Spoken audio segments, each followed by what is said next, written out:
welcome back to my channel. In this video, I am answering your random questions. I put a question box on my Instagram inviting you guys to ask me anything, and we are gonna get into it today. I personally love Ask Me Anything. I don't think they will ever get old, and it's kind of fun to look back on if I did it like once a year to see how my answers would change throughout the years. You know what I'm saying? So I love Ask Me Anything. I think they're fun and exciting, and you guys have not disappointed. So without further ado, let's get into these questions. Starting off, we're just gonna hop right into this. Hi gorgeous, what size are your boobs?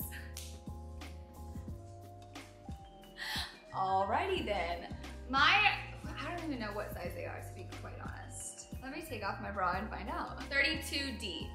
32D is the size. Now, when I was born, / when I hit puberty, I had two different sized cups. This one was a B and this one was an A. And so when I was 22, I had a breast augmentation. So I have two different size silicone implants in. I genuinely don't remember the exact number, but I know one is like 180 and then the other one is like 225. Like mine were wildly misproportionate, and that's why I had a boob job, so I could balance these puppies out. So that's what size I am now, and I know that it sounds huge, but I used to think that I was a B until I went and got properly sized for a bra at Nordstrom and realized what my true size is. So if you've never gotten your bra size properly, like genuinely, I think you can Google it. I highly encourage you to get a measuring tape and figure out what your real bra size is so that the bras fit you the way that they're supposed to.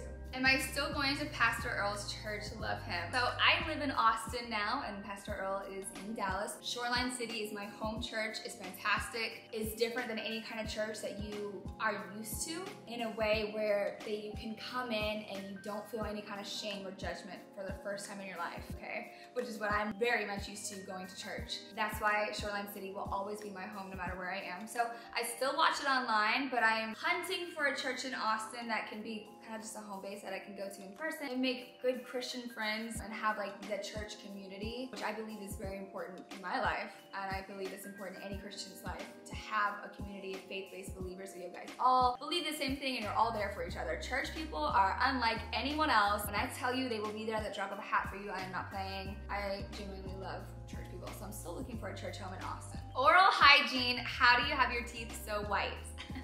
I get asked this all the time, and I gotta tell you, I had bulimia for 13 to 14 years, and my teeth should not be this white because I have ruined the enamel, okay? If you get up real close to my teeth, I feel like you can see that it's thin. The enamel is thin, and my front tooth is chipped because the enamel is thin, and to me, my teeth don't look that white, but then sometimes I'll see it like on my stories. I'm like, oh damn, okay. So I don't whiten my teeth. I use whitening toothpaste, which if you wanna say like that whitens my teeth, then yes, that's what I use. I think it's Crest Arctic White. It's the purple tube. I will say though that my toothbrush is the best of the best. This is my toothbrush. It's been my toothbrush for 4 years, maybe even longer. It's the Philips Sonicare Diamond. I'm pretty sure it's Philips Diamond Sonicare in pink because it's adorable. I love this toothbrush. It has every setting you can think of. It's got gum health, deep clean, whites, which is not the filter that I use. I just use clean, to be honest.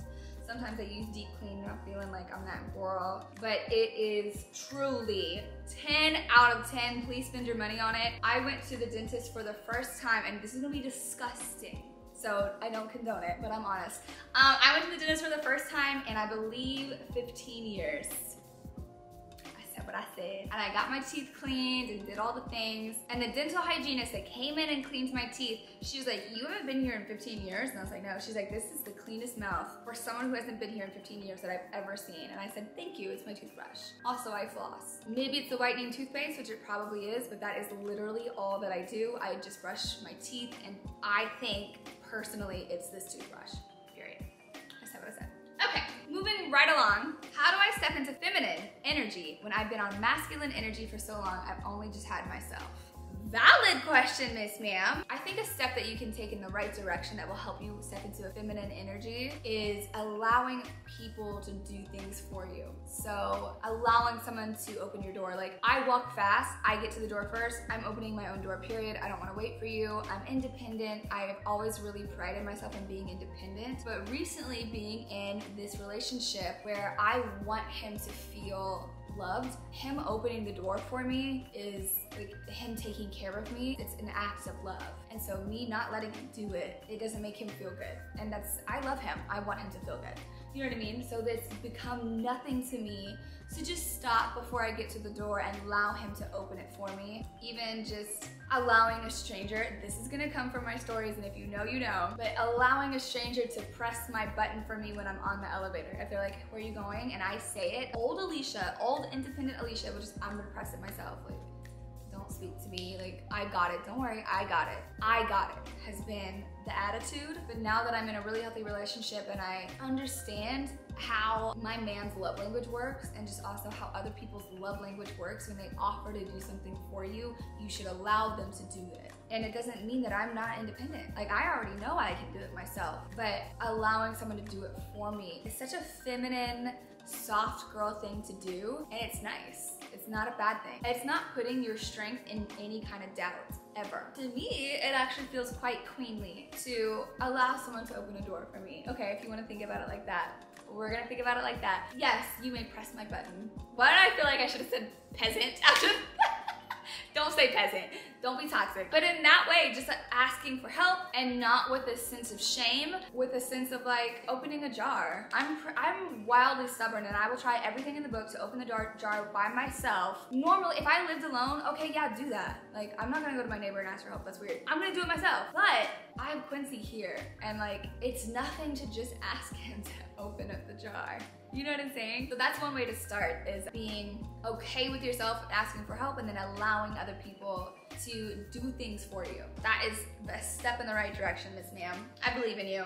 Advice for jobless at 30, living at home, mental health is on the last straw. I mean, it might just sound cliche, but this is so temporary. This is definitely one of those seasons in your life that you're gonna look back on and realize it was a test and realize what you've learned. This is not your permanent situation, period, okay? You're gonna get a job, you're gonna get your own apartment, and you're gonna look back and be like, wow.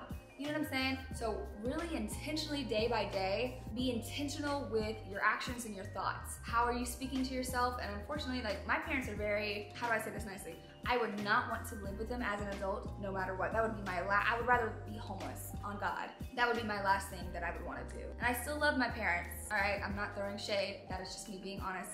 I would never. For my own mental health, it's not gonna happen. So being able to, maybe this is your opportunity to practice setting boundaries and being okay with setting boundaries. And if you're like, I'm fine with that, then maybe it's your opportunity to learn to be soft, to be, I mean, you could still have boundaries while being soft with someone. Like, hey mom, I really need some time alone. I'm just gonna go up to my room for a little bit. I'll come back down for dinner if that's how they, whatever, that's just an example. And then not giving up. This is obviously gonna be a testament for perseverance. What are you gonna find deep down in yourself, in your mental? What are you gonna unearth about yourself that's gonna keep you going? So don't give up, because that's not the point of this. The point is not for you to feel defeated and to give up. No, no. You're supposed to be digging. You're supposed to be looking within yourself to find that motivation to push yourself. And when you get out of that hole, to have whatever it is that you've unearthed and to have it into practice and to have it like you've mastered it now, honey, because you made it. And it's shiny and it's beautiful, and you know that if something like this ever happens to you again, you will be okay because you found this, you've unearthed it, and you're using it. You've mastered it. Does that make sense? So I want you to think about it with that perspective and keep pushing, even on the days where you're like, I don't want to do this anymore. I get that. Okay, there's a lot of questions on here about my abs. I'm gonna say this, I wish I could just say this here in this video and never say it again, but unfortunately I know that I'm gonna keep repeating myself. What are y'all eating in the kitchen? It's not just a saying, abs are made in the kitchen. No, abs are made in the kitchen. I have never had abs quite like this since being gluten-free. You need to do your research. If you're like, I can't live my life without gluten, then you're gonna live your life without abs, period. Like, okay, that's fine. Be okay with it. Be okay with it. If you wanted to, you would, period. It's not just a guy saying, it's a you saying too. If you wanted something, you would do it. If not, you're gonna go find an excuse, all right? And one of those excuses that I keep hearing is, I can't imagine my life without gluten. Then imagine yourself exactly how you look, because nothing's gonna change. Now, if you want to cut most gluten or just cut carbs and change your diet in that way but still eat gluten, that's cool, do you. I can't do that because I am allergic to gluten. It rocks my world. I can't eat it. There are consequences if I do, so that helps me in my non-eating gluten journey because I'm not trying to do all of that, all right? But gluten is an inflammatory. It inflames you. It makes you big, all right?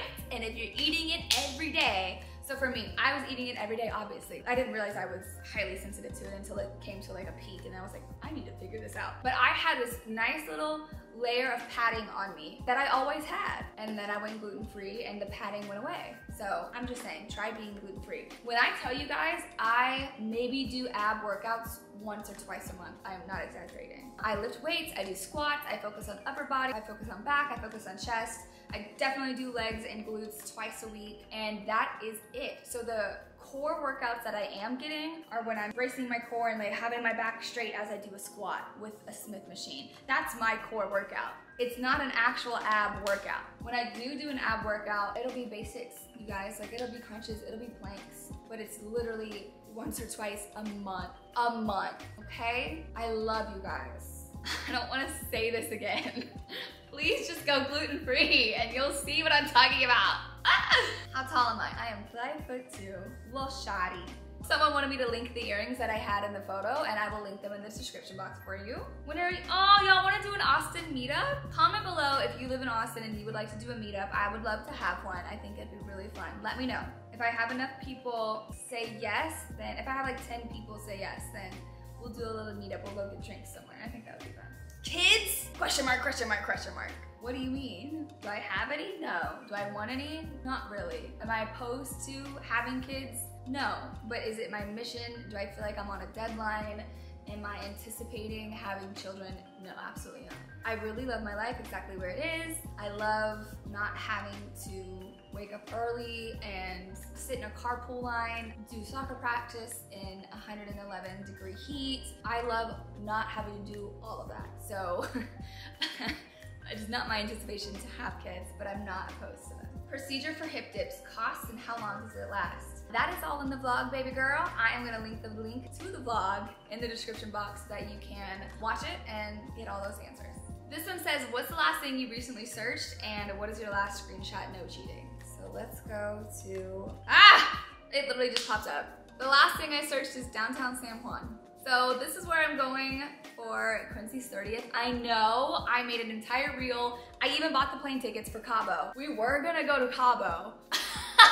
And then the hotel that I worked with in Cabo reached out to me and they're like, we would love to host you again, but we have a hotel in San Juan. Would you guys be willing to go? And I asked Quincy and he was like, immediately, yes, are you kidding? So we're like, well, screw it. We went on the phone with American Airlines and had the tickets changed, and now we're heading to San Juan on Wednesday, like in 2 days. I'm so excited. Actually, I'm doing a vlog today and I was just showing everyone else on the vlog what downtown San Juan looks like. Oh my God. How old is Rosalia? And I don't know how to pronounce his last name because I didn't spell it right. Raul Alejandro? I was on Instagram this morning and I saw that they broke up. It made me really sad. I was like, no, because their music video was a Vampirio or something like that. I don't remember, I'm sorry. It was just, I saw that too on Instagram like months ago when it came out and it's so beautiful and I just like was in my feels with the love. And now they're breaking up? Like they were engaged and everything? What you mean? Stop lying! Okay, and then the last screenshot I did, it's really not screenshots, it's more screen recordings. So I filmed this on TikTok, as you can see, and I screen record it, and then what I'll do is I'll edit it, so that I can share this on other social media platforms without the watermark. This is how I do it, and I also do it another way, but this is my favorite way to do it, so I'll go to edit and I'll crop, and like zoom in, sorry, I don't know if you see, and then I'll go to the squares up here, and I do 9 by 16, and then just fill it in like this, ta-da! And I'll go to the camera down here and I'll edit it like right when it starts. Boom. And then I'll press done, save a video, and now my TikTok video is ready for other platforms. There you go. And then the other screen recording is just an audio, and I'll screen record the audio and then I'll put it into CapCut, extract this audio, and then sync up the video that I just edited to whatever audio it is. That's how I do that. And I have like literally, look, like I have most of my screenshots are screen recordings of audios. I don't really have a lot of screenshots. Oh, it's a comment. It's a good comment, it's a good comment. Someone, her name's Haley, commented on my Skims reaction video, the one where they slid into my DMs. And she was like, what t-shirt are you wearing? I'm obsessed. And I said, what lip are you wearing? I'm obsessed. And she said, dead. It's literally drugstore Milan color tin, my favorite. So I screenshotted it so that I can go get it from the store. Influencers, they're just like you. It's like, you ain't gonna come up in my comments and not tell me what you wearing the fit. You think this is free? Shit. Anyways. Alright, that's all I have time for today. I have to get going because I'm getting a brush and manicure. So I love you guys. Thanks for watching. If there's questions that I didn't answer and you're like, she absolutely needs to answer this, I need to know, leave them down in the comments below and I will put them in the next video. As I said, I love Ask Me Anythings. They're so much fun. So this is gonna be a normal thingy-majig, babes. Alright, I love you. Thanks for watching. Mwah! I'll see you later.